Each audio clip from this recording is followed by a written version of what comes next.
Hey everyone, welcome to the I Don't Get It podcast. I Don't Get It podcast. This is Ashley I, and my sister Lauren is not joining us today. That's because I have another special guest and I am away from her right now. Am I special? Oh God, Am Jared, really you just special? killed the surprise.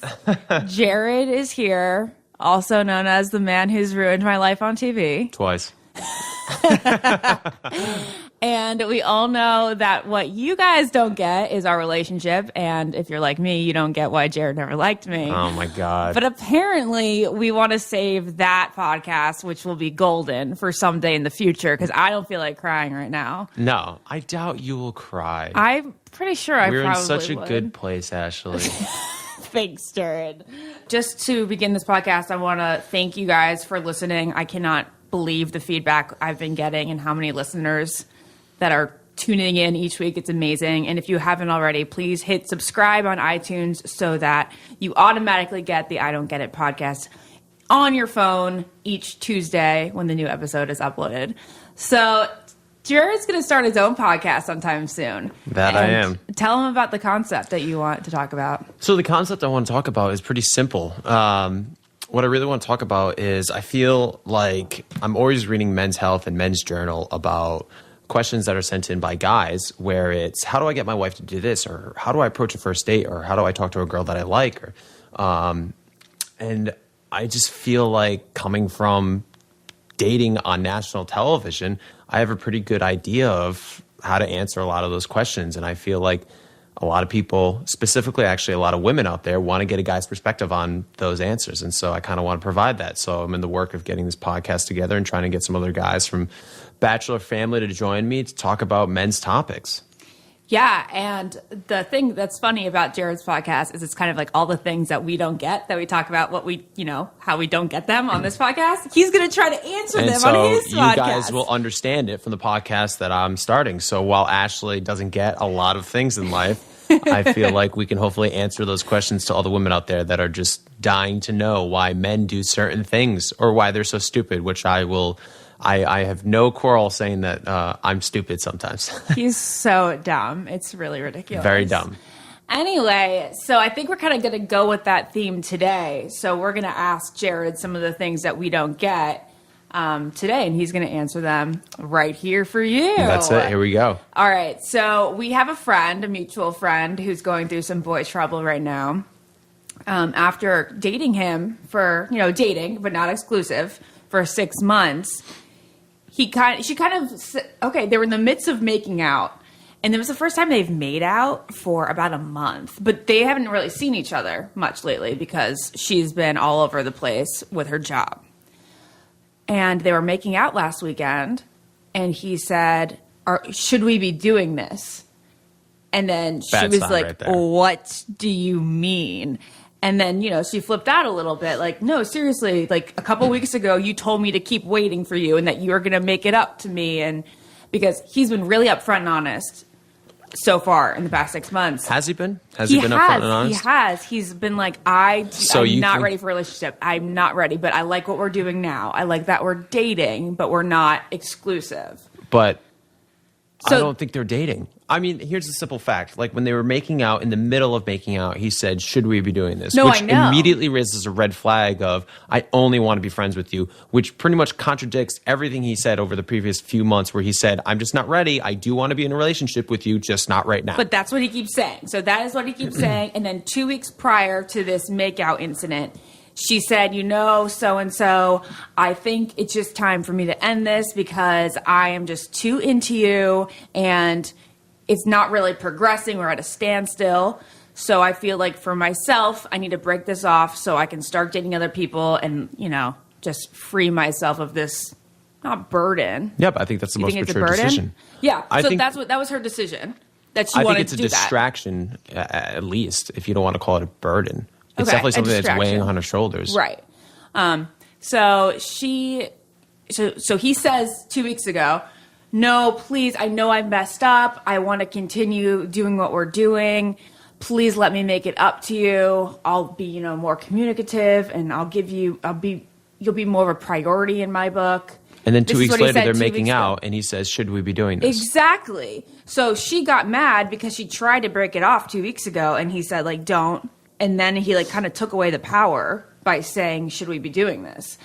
And now she's all, quote, confused. And I said something to her, like, if you're confused, it's usually a bad sign. It's not a good sign. That's what girls usually say when they're getting Mixed signals. signals. And usually when girls get mixed signals, it's because the guy's not interested. Totally. And so I think it's the best decision for this particular girl to separate herself from the situation and distance herself from this guy, because one of two things will happen. Either he will come back and regret his decision and really try to pursue her, which is what exactly she wants, or she's going to get more clarity on the situation because he won't reach out, which means, all right, he doesn't have those feelings for me. Oh, it sucks. But it's not a good situation. situation. It is really painful, but isn't that kind of love and life and everything included? Okay, so I guess my question to you mainly was, if a guy says after 6 months, I want to be friends, get to know you more, and then when the timing is right, be in a committed relationship. Do you believe that, or is that total BS? I think it can be true. I think it's probably 70% BS. 70% of the time it's probably BS. But there is 30% of the time that I do think that is plausible. I think there's a lot of times where people just getting out of a relationship, a long relationship. So that's him. I mean, he has been in two. Which is very true, but it's also a progression. Like, that's the whole point of taking time, taking it slow to get to know you. But if it's already been 6 months and you guys have already hooked up and have already made out, this is not this is not progressing. This is regressing. Yeah. If he's in the middle of kissing you after 6 months, to which you guys have already hooked up, like it's already been, that is already been put out there. Yeah. And now you guys are kissing 6 months in, right. and he's saying, wait, like, maybe we shouldn't be doing this. They used to have sex too, and now they stopped since November. It's regressing. It's not progressing. Yeah. Like, those relationships can work if you do immediately get out of the gate and say, let's take it slow, let's be friends, let's get to know each other, and let's see if something can develop, because I'm not ready to be in a relationship. But after 6 months of that, and it's only getting worse, that's not a good sign. I mean, from what I understand, the last time they talked, she said, I think I'm falling in love with you. Yeah. And then, like, ran out of the car. Yeah. And this is what happened. So after he said, I don't know if we should be doing this, she gets really upset and says, well, I think I'm in love with you. And then he was like, but, and then she just kind of slammed the door on him, and he was yelling her name as she stormed into her house. Yeah, and as she, never mind. Which, what, you said it sounds dramatic? It sounds like something I would do? No, I mean, it does actually sound like something you would do, but that's not what I was going to say. As soon as she slammed the door, the guy was probably like, oh, thank fucking God. Really? I don't know. It doesn't sound good, though, because this would happen, on Sunday, and today is... It's Saturday. It was happened Saturday. Today's Friday. So it's almost been a week, and he hasn't even reached out, and the last thing that she said to him was, I think I'm falling in love with you. Yeah. My question there is he just a dick, or is this just an easy way out for him? Because I think that even if you didn't like the girl, you'd still have the respect for her to talk again. Especially, just at least to set the record straight and say, listen, I know what you said and I respect you and I think you're wonderful, but I don't have those feelings for you. And if that... This is like breaking my heart talking about it. I know, it sucks, but it's the truth. And sometimes the truth hurts. And, I think it's better for this particular girl to be secure and confident in who she is, because she's beautiful and she's great and she's an amazing catch. And if she is looking for a guy to commit sooner rather than later, I'm not sure if this is the right guy.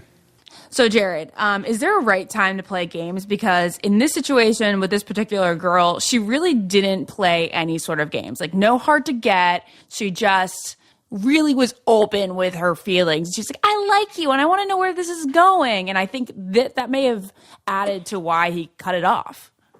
Yeah, but I also think there's a time constraint in all these questions. Like, if she said this within the first 2 to 3 weeks, then she'd be labeled crazy. But she was seeing this guy for 6 months? I think that question is pretty valid at that point. And so it all depends on when she asked it. You're right, because 6 months is crazy. But do you think when is the right time to play games? I mean, if you're going to quote play games, you do it in the beginning. I mean, because people always want what they can't have, so they always go after the chase. And so if you want to play games, it's definitely within the first couple of weeks of quote unquote, the relationship or the starting of the dating, whatever you want to call it, where like you wait to text back or you don't talk every day and you don't come off too pushy and you kind of play it cool and act like you don't care a little bit. That's like quote unquote when you should start playing the game. And then hopefully your feelings just start developing and growing more exponentially to the point where you guys are just comfortable being fully yourselves around each other. And if you want to call or text them, you just do it without hesitation. All right, speaking of that, do you think that guys should text the girl a little bit more at first? Listen, I think guys need to take the initiative, no doubt about it, because there's something, girls like that. Girls like confidence. They find it sexy. We're like, guys kind of take control of the situation. And so I think for a guy, yeah, he should be the one who's reaching out, calling, texting, asking when they want to hang out. But I also think it's, the responsibility of the girl to like, make it known that she likes him. So like there's certain gameplay, yes, where you have to play aloof and act like you don't care, but you also have to put in hints in there that you actually do care so the other person doesn't think they're wasting their time. I think it's the guy's responsibility to like make sure he reaches out and texts and call, but it's the girl's responsibility to be like flirty. And also, if the girl just says yes, like I'm going out with you again, then like is that good enough? Wait, if the girl just says, yeah, I'll go out with you again? No, yeah. If she keeps saying yes to your offers, is that good enough? Yeah, that's pretty good enough. Yeah, totally. Okay, great. And then if there's two people that really like each other and like the sparks are right off the bat mutual, I guess then there's no need to play games. But games are for when one person's a little bit more weary than the other. Totally. I would absolutely agree with that. If you have like just this initial spark and both of you guys after the first date are just like, this went really well, this was great, I can't wait to see each other again, then, honestly though, I think there still is a little bit of gameplay that needs to go on because, I think there is something to the effect of being way too needy early on. And so even if it starts off great and the sparks are there, if guy texts you nonstop for the next 4 days straight, you're probably going to be like, this guy's creepy. He's too much. He needs to back up. Totally. I totally get that. You can have a good first date, but then if he's too much afterwards, then you reconsider the entire thing. Yeah. But what about like if there aren't mutual sparks right off the bat? If someone likes one person more than the other, and that leads to one person having to play games, do you think that there's ever really a future in that kind of relationship? Do you think that one person actually can catch up to the feelings? Totally, absolutely. I mean, how many times have you heard friends say, well, I didn't like them at first, but then the more I hung out with them, the more I got to know their personality, and the more I learned to just develop feelings for them, and eventually fell in love with them. Granted, this is like a weird example, but look at Carly and Evan. Mm-hmm. Like, Carly was always playing catch up to Evan. Evan liked Carly right off the bat. He always wanted to hang out with her. And Carly was very hesitant and didn't think that she had feelings towards him. And then over time, she just started appreciating the man that he is and how he treated her. And then from that, she became more physically attracted to him. And then she just kind of let herself fall for Evan. And then she ended up falling for Evan. And, now they're engaged and, getting married soon. You're right. That is the perfect example. So this is what's interesting to me, and I know we talked to Carly about that this weekend. How many chances do you give someone? Because Carly and Evan were forced to really hang out together for a little over a week, until either of them was going to leave. But would she have given him all those chances had they been home in Nashville? No, I don't think she would have. I think she would have went on one date and then she would have labeled him creepy. And then every time he tried texting her or calling her, she would have just tried to ignore it. And so I think that's like a sign for everybody that they should really see things through and never give up something after the first date and really kind of go on 2 or 3 dates and then reassess the situation after that. Okay. Because it is hard. People are nervous. People are not truly themselves on a first date, obviously. You're always overthinking things. You're always thinking about, how do I look? Do I smell? Am I making good conversation? And so it's hard to just really have a nice time. I mean, of course, not a nice time, but like just truly be yourself. And so I think after 2 or 3 dates, you kind of get a better, judge of character. And then, if there's no sparks after that, then kind of move on. Yeah, I've recently learned I think 3 is the number. You really have to cut it off after 3. Well, the rule of 3, that's like a staple in life. No, yeah, it's like science. All right, Jared, so you talk about the importance of being confident on a first date and when you like someone and kind of wearing a facade and just, that duck on the pond thing where you're nervous inside but nobody sees you, you're cool on the outside. Yep. How do you get to that point? How do you psych yourself up? By knowing it's not even about you, by looking at the other person and saying that person is just like if it's a girl, so if it's you approaching a guy and you're like, holy shit, how am I going to get confidence to talk to this guy? To realize that is just a guy. And even like, a lot of really good looking, a lot of suave guys. Mm-hmm. Obviously, Nick comes to mind. We both know Nick. We both know that Nick has flaws. Yeah, but we were just talking about this. Exactly, just like we all do. And so to like look at someone and say, yeah, they're beautiful and they're awesome, but they're definitely not perfect. And I think that's how I psych myself up. I don't know if that's going to work for me. How so, though? Why won't it? Listen, because I try to be as confident as possible, but I'm also very aware of my flaws and my, whatever. But, I think it's also good to know, look at somebody else and say they're just a person. That's all they are. They shit. You don't have any other advice further than that? Well, I think also, too, it's just not overthinking things and really just not having any expectations when talking to someone, just trying to be in the moment and hold a conversation and not think about the end result. If you're going on a date with somebody and you really like them, to not think about a second date. I've never gone on a date with somebody I like. Okay, so talking to someone you like. I'm joking. I'm just saying it's rare. So talking to someone that you like. Yeah. Like at a bar. Mm-hmm. If he went up to you or you went up to him or whatever. There's just something that I can't do. Okay, well, speaking of confidence, I know that I'm not confident, especially on a date, if I have a face full of pimples. And I've discovered this new stuff called BioClarity that has cleared my skin, and it's been amazing. It's so soothing. There's no weird, harsh chemicals, and it even includes green tea and chamomile.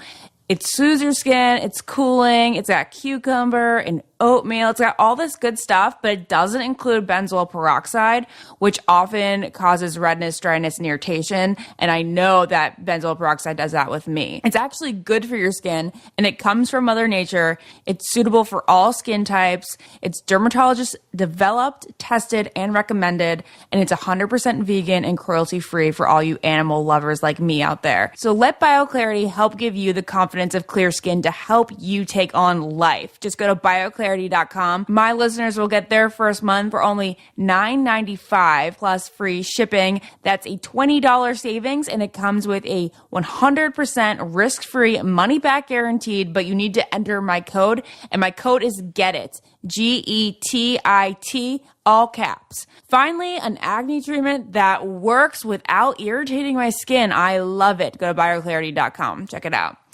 What is inhibiting you from having you don't need the most confidence in the world. You don't need to be like, I'm perfect and I deserve the best. I'm going to draw blanks. That's the whole thing. I draw blanks. Guess and I what? have That's no normal, idea what though. to talk about. Of course you do, but the only reason that you don't know what to talk about is because you're psyching yourself out. And if you just go into a conversation, being in the moment, just to hold a conversation and not think about the end results, I think you'll do a lot better. Don't go up to somebody to be like, to try to get a date with them in the future, just go up to them just to say hi because you think they're cute. Because you might start talking to them, they might really suck. And you're like, oh, never mind. It's true. And so don't think about the end result. Just be in the moment. Okay. But I think the real problem is that I don't think anyone's cute. So. No, I think the real problem is you just overthink things. No, it's not. I don't think anybody's cute. I don't think so. Even just that statement. Of course you think people are cute. There are a lot of good-looking people in this world. I find myself to have a very hard time being attracted to people. I'm sure. But I'm sure I'm sure that plays a role. That plays a role in why I get so nervous when I actually find someone that I like. That I think is because hot. you think that they're just No, because it's so like, rare. oh my God, they're so rare. Yeah. Yeah. That is completely and totally the reason that I freak out. I'm like, oh my God, this is like the one guy a year. This is the one guy a year I can't mess up because then I don't get into it for like another year. Yeah, but then you just psych yourself up. Don't think about that. If you find somebody that's cute, don't listen. I guarantee that there are more people out there that you find cute, but you just don't even notice them because you have blinders on probably a lot of the time. And like you just you're not even aware of your surroundings most of the time of people that are actually good looking around you. Because in your mind, you're like, well, I'm so picky. I won't like anybody here. Even though if you just go in to have fun, you're like, actually, they're pretty good looking. They're actually pretty cute too. But if you're just every day in your normal life, like, I don't like anybody. I'm so picky. Like, this won't work anyway. Then it's never going to work. It's all about a mindset, isn't it? Mm-hmm. Like when you go, like you tell me all the time, like, believe you can do it. Yeah, I know. Like with job interviews or anything in your life, like it's all about mindset, right? And so if you I believe in the power of positive thinking. Exactly. So if you in your everyday life have this negative view on dating and guys, it's probably not going to happen. But if you just don't overthink it and just let things happen on their own, most of the time, good things will happen. Bad things happen too, but life is all about balance. I don't know. It's just food for thought. Yeah, well, it's like... Instead of having it in your head, being like, I don't like anybody. I don't think anybody's cute. I'm the pickiest person. I only meet one guy a year. You legitimately are very similar. You can think girls are Very pretty, similar. But then they start talking and you're like, I don't feel it. I don't feel it. I don't feel it. Totally. Yeah. Oh, absolutely. We're not talking about me. We're talking about you. Oh, wait a second. I want to talk about you. Fine. I'm fine with that. Okay. So if you're giving me advice, you're giving yourself advice? Absolutely. Anytime I give somebody else advice, I always think about what I'm saying and try to enact it in my own life. Okay. So you're just giving yourself the same advice. Of course. Absolutely. Of being like, because I do the same thing where like if I think somebody's cute and I'll like have an initial attraction and then I start talking to them and then if they start showing interest, I immediately lose interest. I know. Yeah. So it's exactly the problem. Exactly, but I don't have the mind. So if you guys ever wondered why Jared and I have problems. Exactly, but I also don't think that, like, my mindset is far different than yours. I am a picky person, but you're an extreme case of that because you are like, I don't like anybody. At least I'm like, no, I do like people, but there's just, I have this innate problem where if they like me, I seem to not like them. Well, that's also my problem. Yeah. But that doesn't happen all the time. There are, there's been one exception to your rule. There's been a couple exceptions to my rule. Okay, of course. couple. But one main one. One big one, yes. Yeah. Yeah, absolutely. All right, Jared and I are going to have some fun right now. So we're going to play a game of Marry Fucking Kill since you guys We like always that. have fun, Ashley. We always have fun. We do, but we just got way too serious. I'm feeling We weird did. right now. I'm not into Now, it. fuck some people and let's kill some people. Okay. Let's do this. Okay. So it was such a hit last week with the twins. So now we're going to turn the tables and make it for the guys. So Check. Marry Fucking Kill, Vanessa, Raven, or Corinne. I will marry Vanessa, I will fuck Corinne, and I will kill Raven.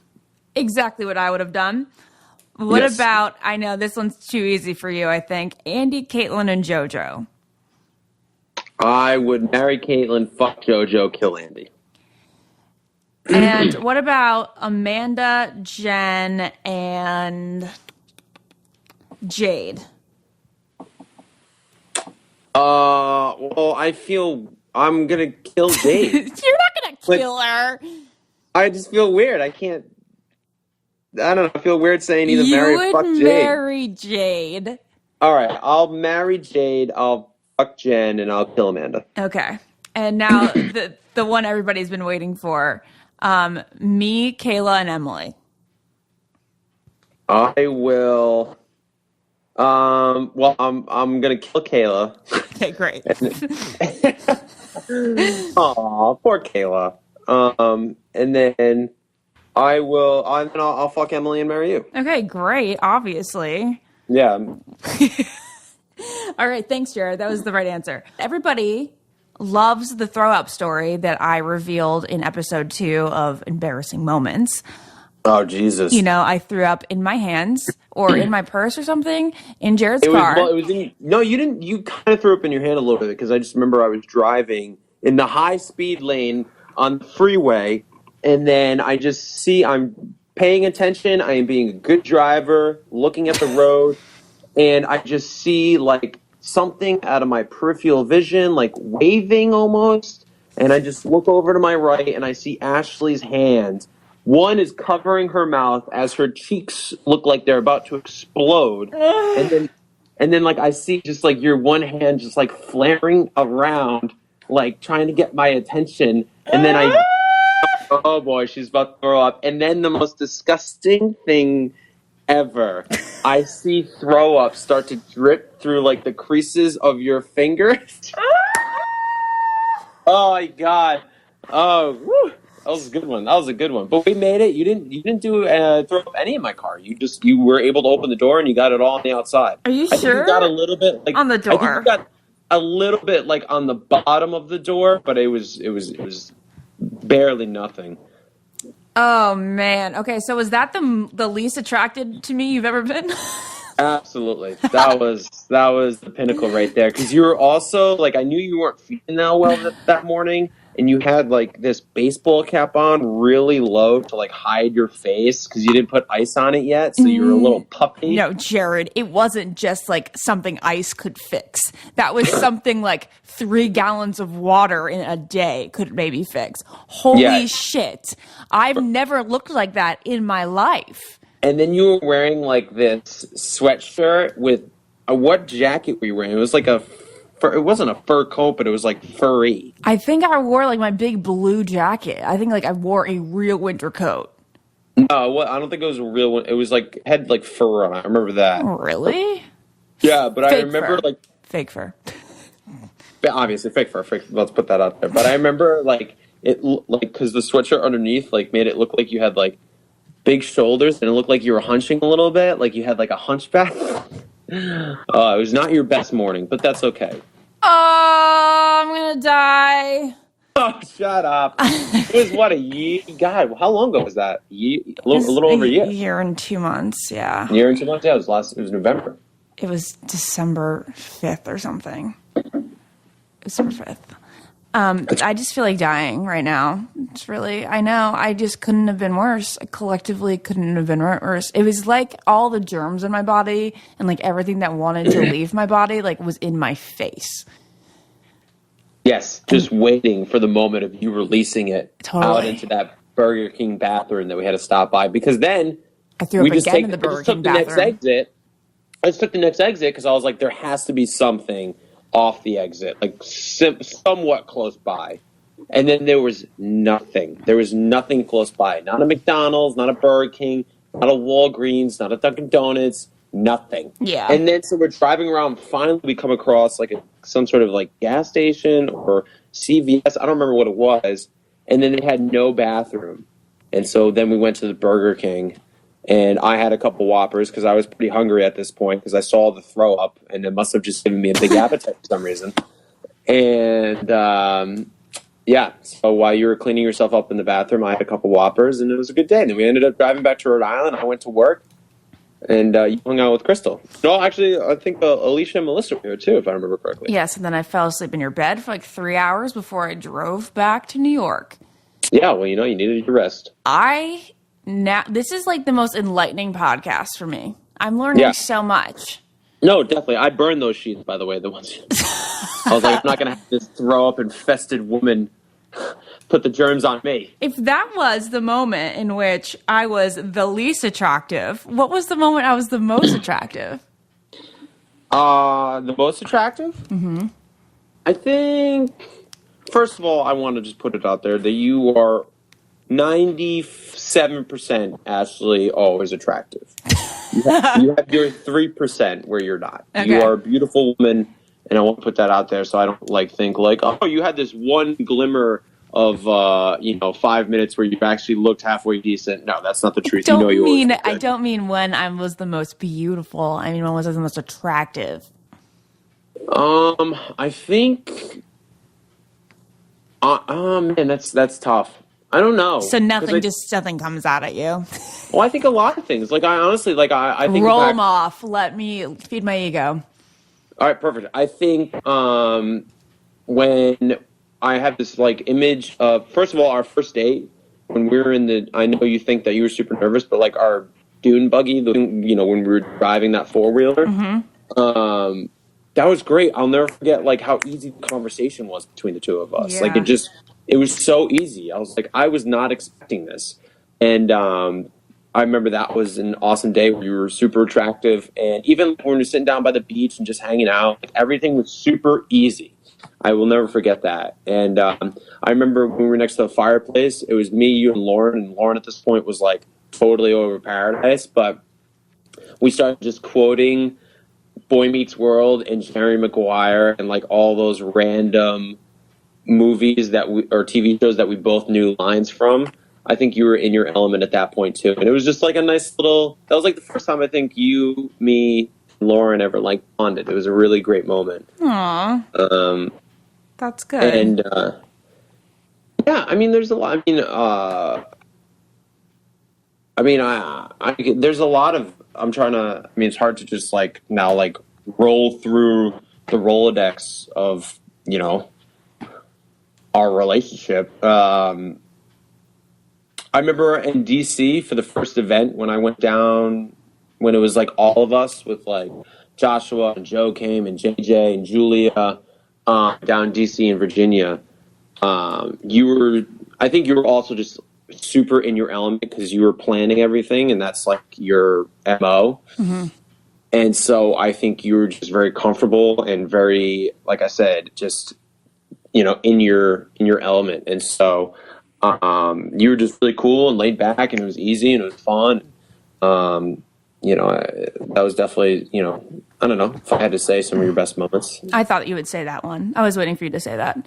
It was interesting because that's when I was playing the most games with you ever.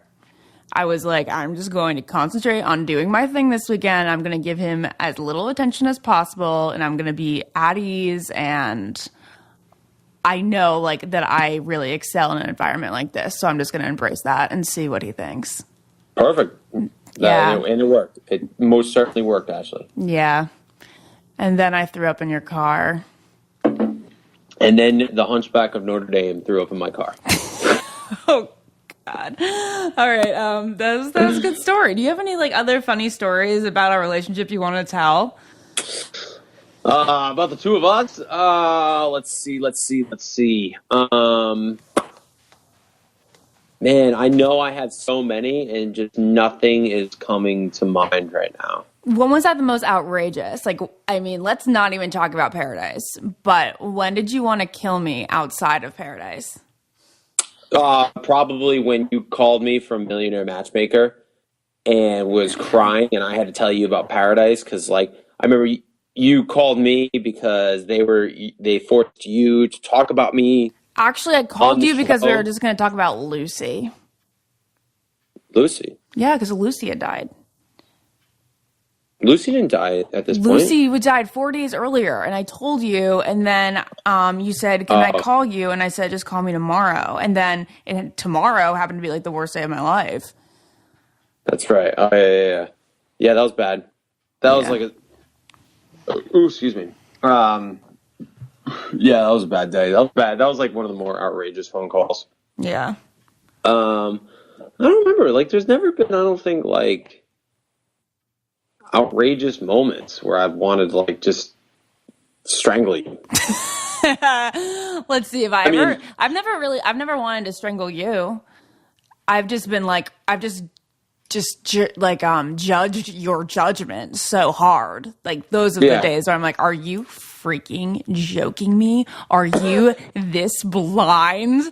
Like, those are those days. Those are the ones that I'm like, wow, you're crazy. Yeah, I think that was probably that you from your perspective, probably a lot of that was this past Paradise, obviously. Obviously, those are the only times, yeah.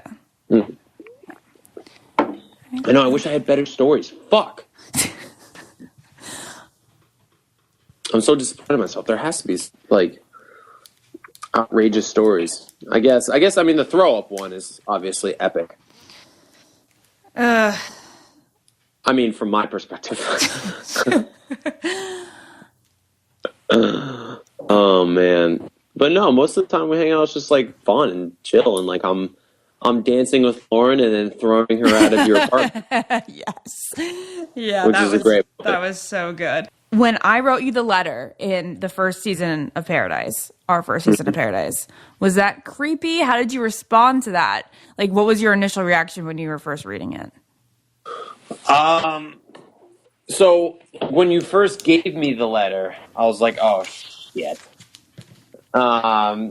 Because I knew at that point that nothing was going to happen between the two of us in Paradise. And honestly, I was mentally prepared that night to go home because I fully didn't expect to get your rose.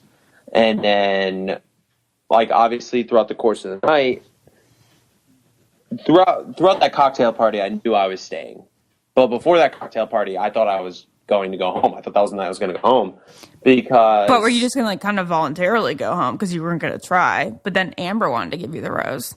Exactly. So I knew once, like, Amber came up, like, once you gave me the letter and then Amber came up to me, I was like, all right, I'm staying.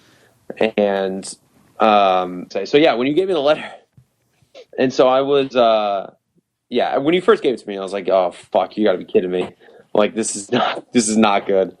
But, and you walked away and I started reading it and I actually, like, started to tear up a little bit because it was just one of the more endearing, one of the sweetest letters, one of the sweetest gifts I've ever received in my entire life. I mean, you just really poured your heart out, and the way you're mentioning your dad and Lauren throughout the letter, it was just a really, really great gesture and something that I, will always, cherish for the rest of my life. And so I knew in that moment that I wanted to accept your rose and I wanted to go on a date with you because, I think I just started learning in Paradise and obviously furthermore outside of Paradise how wonderful you truly are, actually.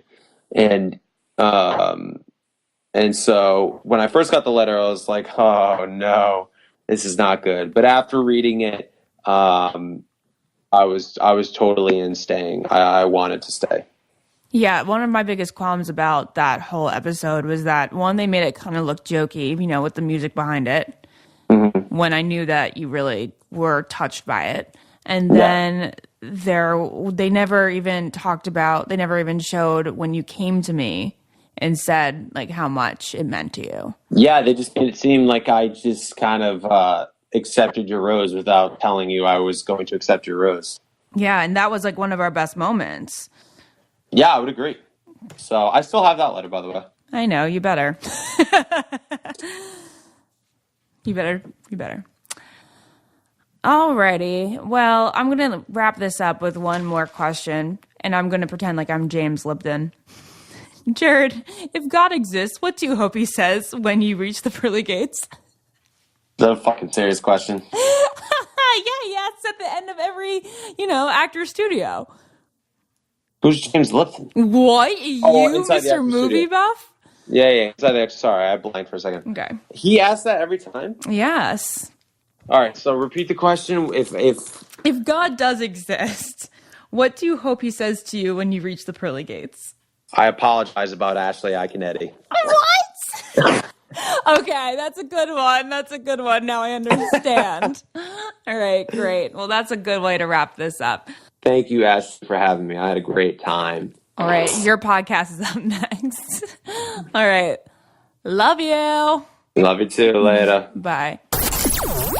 I don't get it. Podcast.